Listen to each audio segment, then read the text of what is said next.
मैं Devendrapal biology teacher आपके लिए आज की इस वीडियो में 11th क्लास की आज की इस वीडियो में हम आपको जो आज टॉपिक बताएंगे वो आपका सूक्ष्मकाय माइक्रो बॉडी।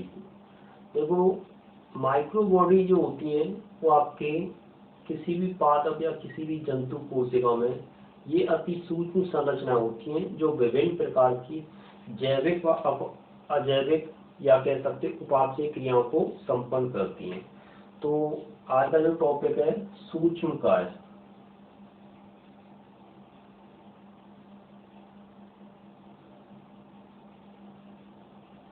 सूक्ष्मकाय micro body. तो माइक्रो बॉडी जो है इनकी जो आकार होता है वो लगभग आपका 0.25 से लेके 0.80 माइक्रोन होता है। पहला पॉइंट, ये अति सूक्ष्म संरचनाएं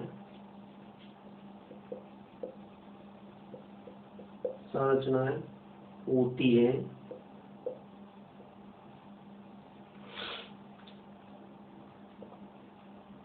इनका व्यास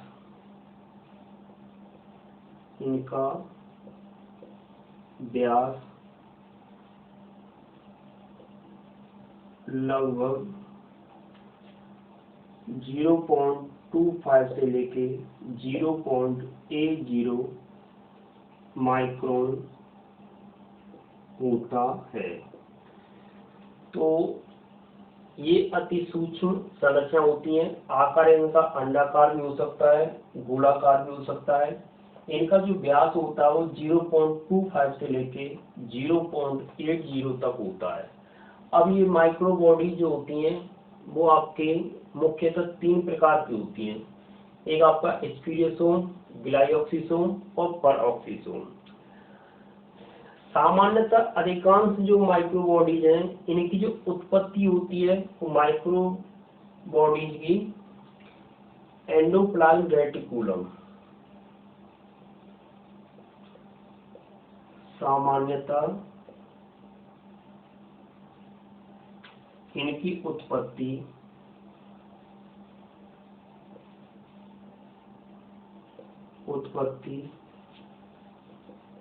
ईआर द्वारा होती है। पिछली वीडियो में जो मैंने आपको ईआर जो बताया था, ईआर होता है एंडोप्लाज्म रेटिकुलम, जिसे हिंदी में कहते हैं अंतर्द्रव्यी जालिका।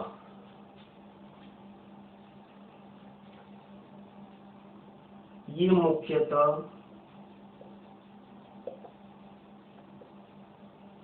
3 प्रकार की होती है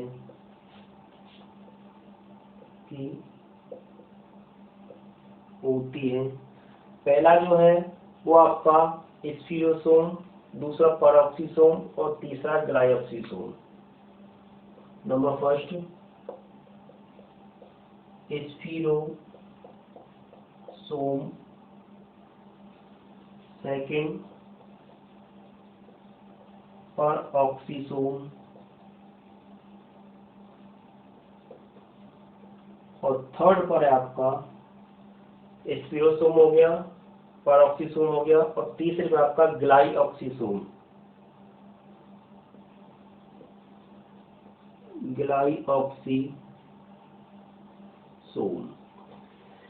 ये 3 प्रकार की माइक्रो बॉडीज या सूक्ष्मकाय संरचना होती है, स्पीरोसोम, परऑक्सिसोम और ग्लाइऑक्सिसोम।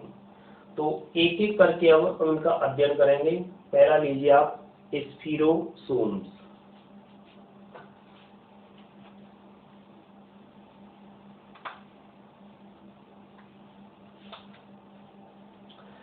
पहला स्पीरोसोम। देखो, स्पीरोसोम जो होती हैं वो आपकी अधिकांश रूप से आपकी पादप कोशिका में पाई जाती हैं। ये जंतु कोशिका में क्या होता है, ये जंतु कोशिका में ये एब्सेंट या अनुपस्थित होती हैं। तो स्पीरोसोम होती हैं ये लाइपोप्रोटीन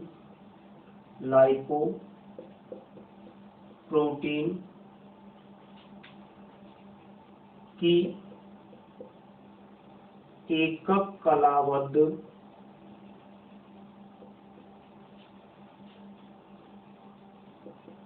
गोलाकार या अंडाकार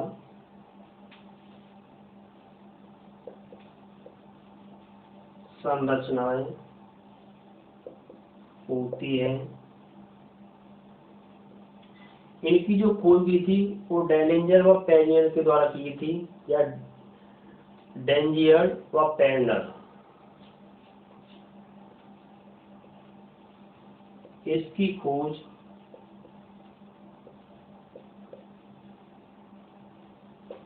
डेंजियर व पेर्नर द्वारा पादप कोशिकाओं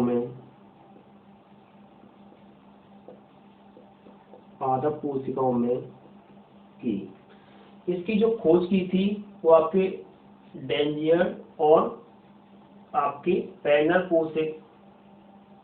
के द्वारा पादप कोशिकाओं में की थी, और ये आपकी पादप कोशिका में उपस्थित होते हैं, जबकि आपकी जंतु कोशिका में ये अनुपस्थित। इस फॉर्म को लिख दीजिए। ये पादप कोशिका में उपस्थित, जबकि जंतु कोशिका में अनुपस्थित पाई जाती हैं। पादप कोशिका में तो ये पाई जाती हैं, और आपकी जंतु कोशिका में क्या है, ये अनुपस्थित होती है। और पादप कोशिका में ये मुख्यतः आपके बीज के जो पत्रक होते हैं, जिन्हें बीज पत्रक कहते हैं, बीज पत्रकों में इनकी संख्या जो होती है वो अधिकांश रूप से उपस्थित होती है, और वहां ये आपके पदार्थों का एकत्रीकरण, परिवहन व संश्लेषण का कार्य करती हैं। तो यहाँ पे लिख दीजिए बीज हो गया आपके सरसों का बीज, मूंगफली का बीज है, आपका तिल है। तो इन सभी के बीजों में बीज पत्रकों में अधिकांश रूप से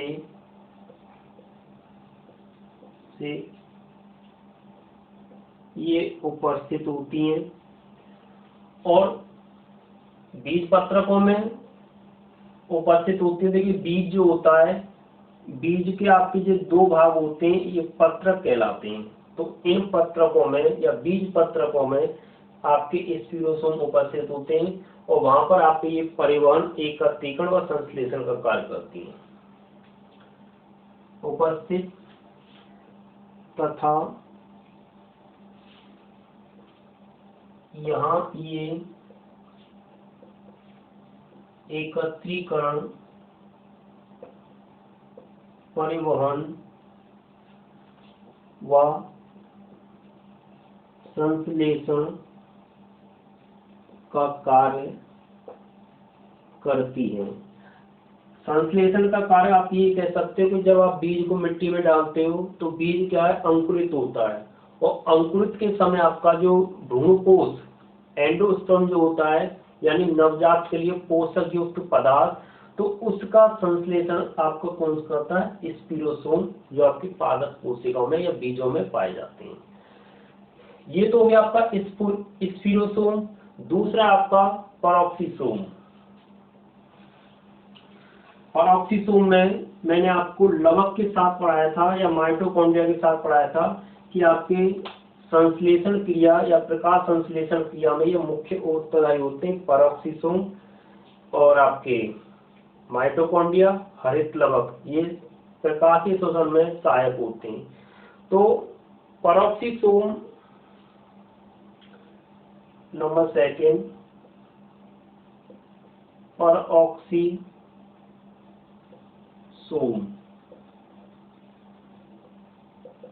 पैरोक्सिसोम की जो खोज की थी आपकी डी डुबे के द्वारा की गई थी।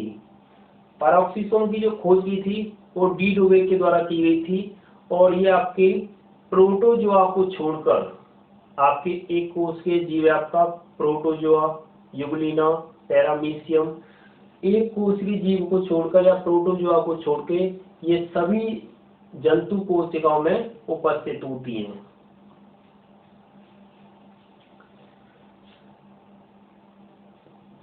ये एकल कोशिकाओं प्रोटोजोआ को छोड़कर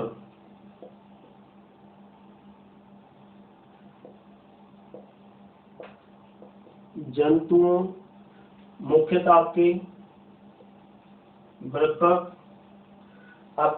कहलाए जाते हैं आपके किडनी, लिवर, यकृत में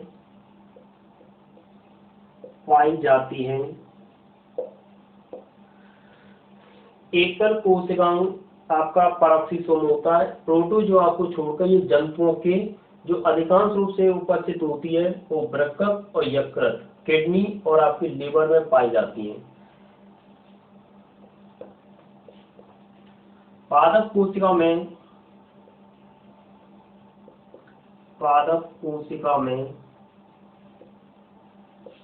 ये सामान्य रूप से पाई जाती हैं। सामान्य का मतलब होता है अधिकांश रूप से ये आपके पादप कोश की सभी कोशिकाओं में क्या होती है, उपस्थित होती हैं और इनमें ऑक्सीडेज और आपके कैटेलिस प्रकृति के एंजाइम्स भरे होते हैं।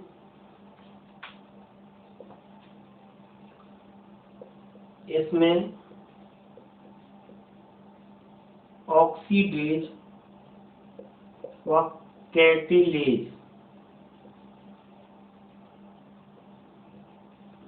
एंजाइम्स भरे होते हैं।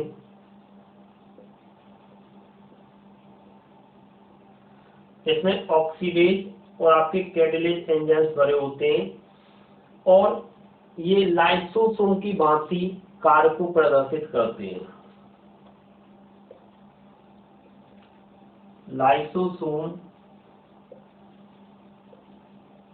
की भांति कार्य को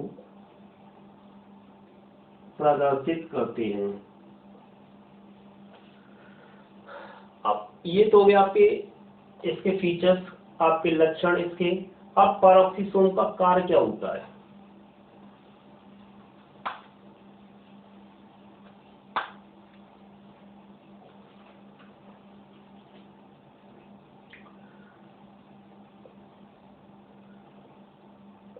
पैरोक्सिसोम के कार्य, पहला जो कार्य है, आप तीनों कोशिकाओं के नाम लिख दीजिए। पैरोक्सिसोम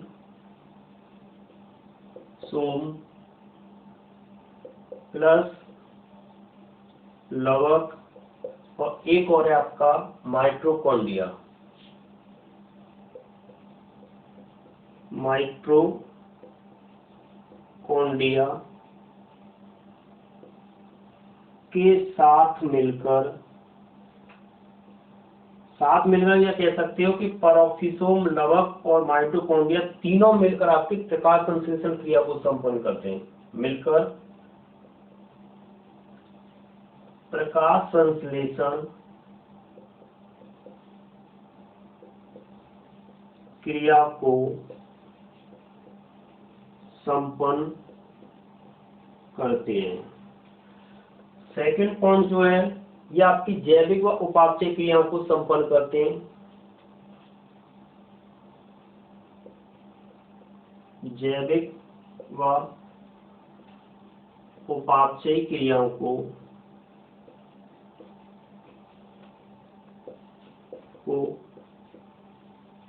संपन्न करते हैं।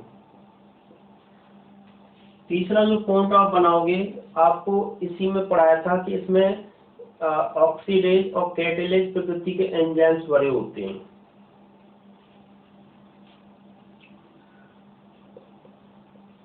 ऑक्सीडेज व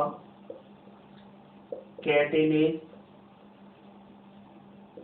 प्रकृति के एंजाइम्स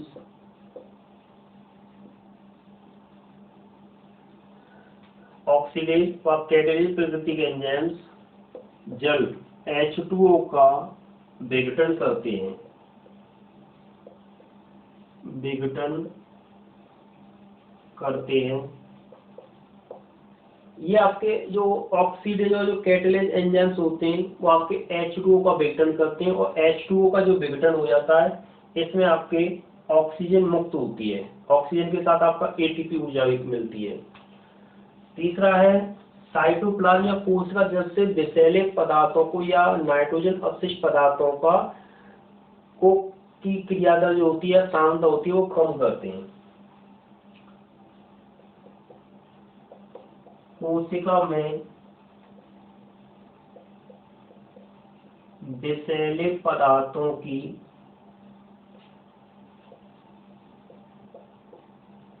सांद्रता को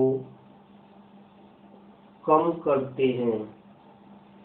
ये जो आपके परोक्सीसोम है, ये कोशिका में विषैले पदार्थों की सांद्रता को कम करते हैं। अब परोक्सीसोम हो गया, इसके कार्य हो गए। अब आ जाइए आप ग्लाइऑक्सीसोम।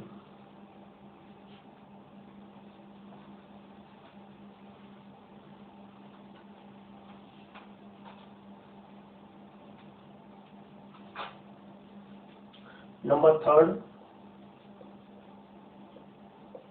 ग्लाइऑक्सीसोम। ग्लाइऑक्सीसोम की जो खोज की थी वो बीवर्स नामक वैज्ञानिक थे, एक बीवर्स वैज्ञानिक थे जिन्होंने आपके 1961 में इन्हें सबसे पहले खोजा। ये इनकी जो प्रकृति जो बताई थी, इन्होंने वसा प्रकृति बताई थी, और जो आपकी पादप कोशिका में सबसे अधिक पाए जाते हैं। ग्लाइऑक्सीसोम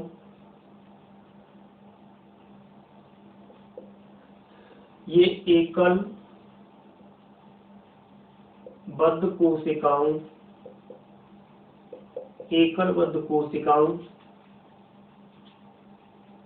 व वसीय प्रकृति के होते हैं। ये एकलबद्ध कोशिकाओं यानी इनकी जो कला होती है वो एकहरी होती है, सिंगल होती है, और इनकी जो प्रकृति होती है वसीय प्रकृति की होती है, जो सामान्यतः पादप कोशिकाओं में पाए जाते हैं। जितने भी आपके बीज होते हैं जो ऑयल का प्रोडक्ट करते हैं, जैसे सरसों का बीज है, सरसों के बीज से आपका तेल का निष्कर्षण होता है, तो वहां पर आपका ग्लाइऑक्सीसोम उपस्थित होते हैं। इसकी खोज बीवर्स द्वारा 1961 में की गई थी। इसकी खोज बीवर्स द्वारा 1961 में की थी या की गई थी। 1961 में बीवर्स के द्वारा की गई थी। इसमें आपके ग्लाइऑक्सी चक्र परिचालित होता है, यानी ग्लाइऑक्सीसोम में तो ग्लाइऑक्सीडिक चक्र संपन्न होता है। इसमें ग्लाइऑक्सीडी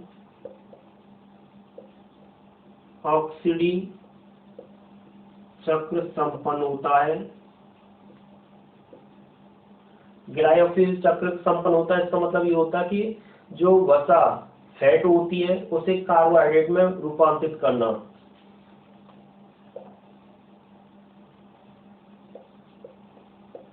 कार्बोहाइड्रेट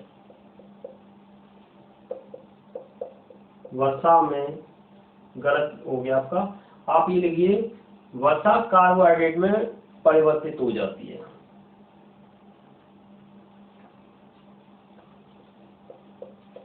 वसा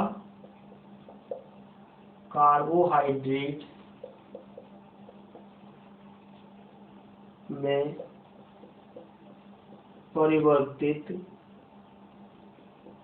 हो जाती है। ये तेल युक्त भाग सामान्यतः आपके बीज में अधिक पाए जाते हैं।